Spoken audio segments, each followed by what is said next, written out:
The Layers by Stanley Kunitz. I have walked through many lives, some of them my own, and I am not who I was, though some principle of being abides, from which I struggle not to stray.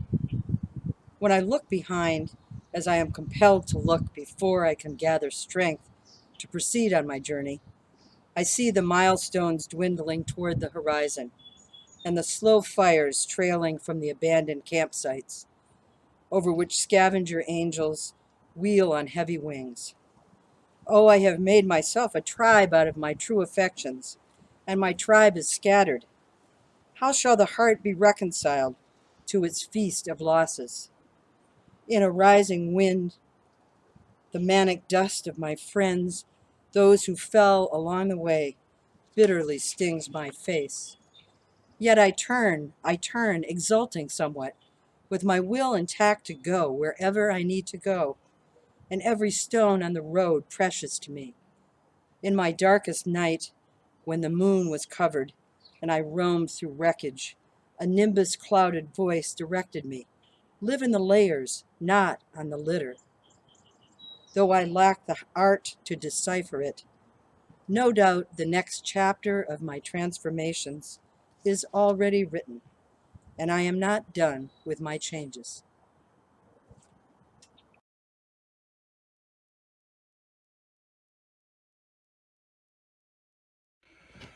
Amazing grace, how sweet the sound that saved a wretch like me. I once was lost, but now am found, was blind, but now I see. 'Twas grace that taught my heart to fear, and grace my fears relieved. How precious did that grace appear the hour I first believed. Through many dangers, toils, and snares, I have already come.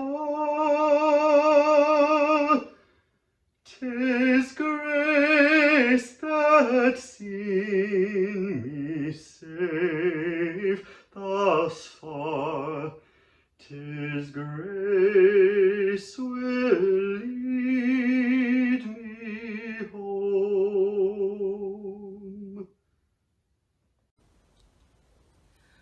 When we've been there 10,000 years, bright shining as the sun, we've lawless days to sing God's praise.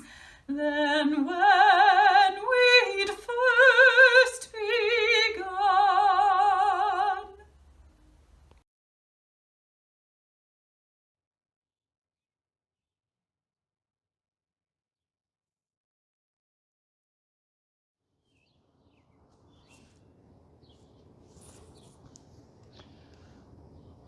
I haven't washed or shaved in a couple of days. And without my glasses and wearing a hat and a hoodie, you might not recognize me, but I'm still me. I wonder how many times we see someone who hasn't washed, hasn't shaved, maybe doesn't have clean clothes, and not recognize their humanity. I've done it. I've walked by people and intentionally ignored them or not wanted to meet their gaze. People asking for money, people who look a little scary, Sure, there's a safety instinct involved sometimes, but sometimes there isn't. Sometimes it's pure privilege. I don't want to engage because I don't have to. And I get in my limousine and I drive away. Well, I don't have a limousine, but I'm able to just turn away and not think about it again if I don't choose to. In this current crisis, people who are unhoused are particularly vulnerable.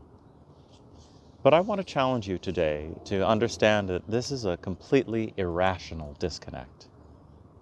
Someone's right to be healthy or to receive health care has absolutely nothing to do with a dwelling other than the fact that they are housed in the human body. And that body has a human right to be safe. But too often, when we see someone who is unhoused, that is how we define them: homeless. I try to avoid referring to people as homeless people, for the simple reason that people who are unhoused are not defined by not having an address. They are defined first by being whole people. This idea that someone is defined by their housing status is sick. We don't refer to those of us with permanent addresses as homed people. There's an assumption that is built into the DNA of the United States that has always defined a citizen and their rights according to land ownership and where their home is made. It's an ugly colonial legacy, and it played out in everything from displacement of native people to slavery to voting rights for women to immigration today. The original signers of the Declaration of Independence and the Constitution had one thing in common other than being white and male: land. Even as many of them had little or no formal education, every single one of them had land and property, sometimes people. And that alone is what granted their status as deciders of a communal fate, even though they had no right to either the land or people that they owned. The way we approach someone's condition of being unhoused today is an extension of that colonial project. What happened to the human tribe? Today we speak of tribalism as a bad thing, where people are bonded by some aspect of how they are embodied or exist together, yet tribes are what allowed the human race to flourish and survive. Instead, we talk about land, property-based identities, cities, towns, neighborhoods, addresses, zip codes that are often defined by economic status and a limited set of criteria, but not necessarily how well we know the people next door. And what of the human family? Western lifestyles have grown to think of family as only the immediate unit of mother, father, children, shrinking it away from even grandparents, aunties, cousins, and others who in an earlier time would have been an essential part of the functioning family. And this shrinking has been defined by our property and the way we live. Less and less our elders occupy space alongside us because we live far away from them or we can't afford the space or the care. And I'm not talking about something that is vague or distant from me either. My own family is a product of these economically based decisions. This is the reason I'm in Boston, my brother is in New York, and my father is in Maryland. But let me be clear, my message today is not about guilt, although I know it will bring up a lot for different people who are struggling with physical separation from loved ones, myself included. This is a message to me as much as it is to the rest of you.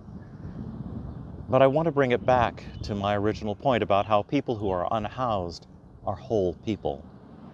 Just as our families who are distant from us now, or maybe even before and after this time, they are whole people, and this crisis makes that wholeness more important. We have a lesson to be learning in this time.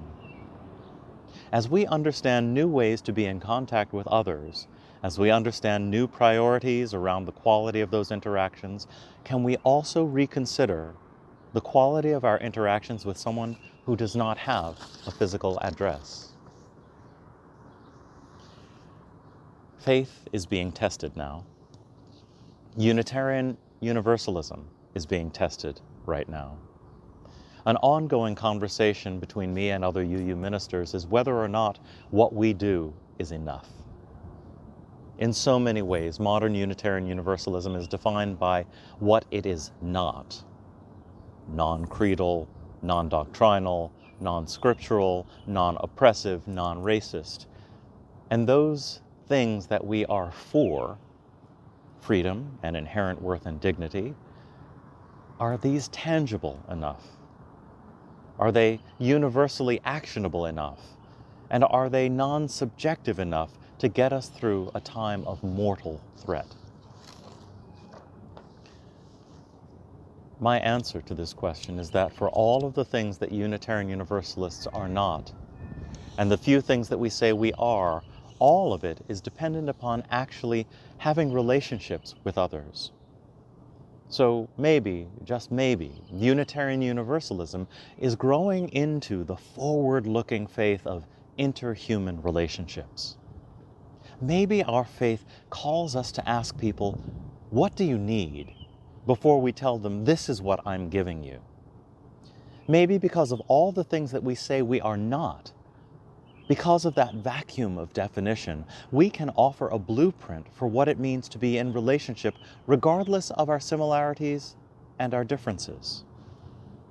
Maybe a mature Unitarian Universalism offers a healing theology of relationship. A Unitarian Universalism that says, before I judge you for your skin, or your wealth, or your faith, or your home, or your lack of a home, I'm going to humbly invite a relationship of some kind with you that honors your whole humanity first. Freedom is meaningless without feeling.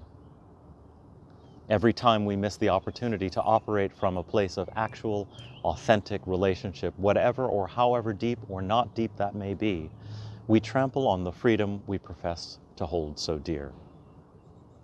I'm not telling you to go out and solve the situation of being unhoused for everyone you see on the street, or to give everyone a hug or money. All I'm asking is that because of what Unitarian Universalism asks us, we may want to recognize the whole person before we label them as homeless.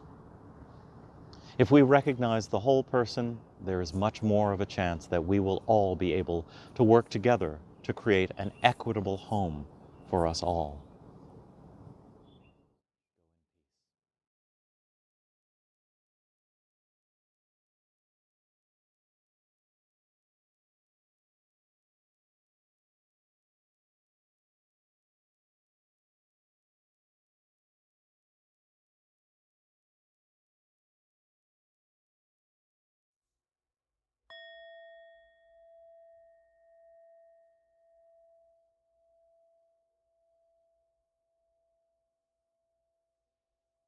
Spirit of life, come unto me.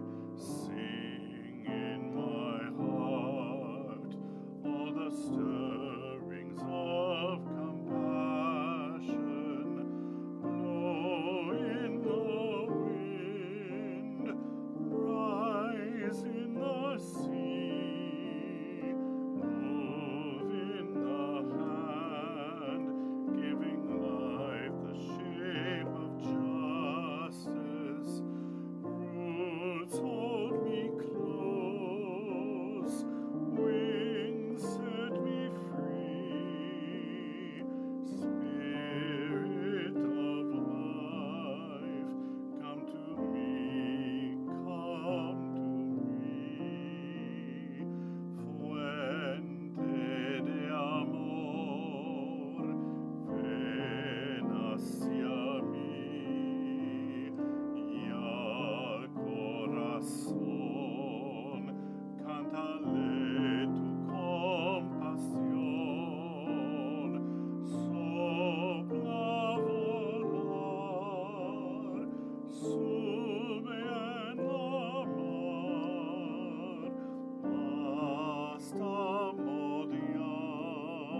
I'm reading a poem by Rumi, translated by Coleman Barks, entitled The Guest House. This being human is a guest house. Every morning, a new arrival, a joy, a depression, a meanness, some momentary awareness comes as an unexpected visitor. Welcome and entertain them all. Even if they're a crowd of sorrows who violently sweep your house empty of its furniture, still, treat each guest honorably. He may be clearing you out for some new delight. The dark thought, the shame, the malice, meet them at the door laughing and invite them in. Be grateful for whoever comes, because each has been sent as a guide from beyond.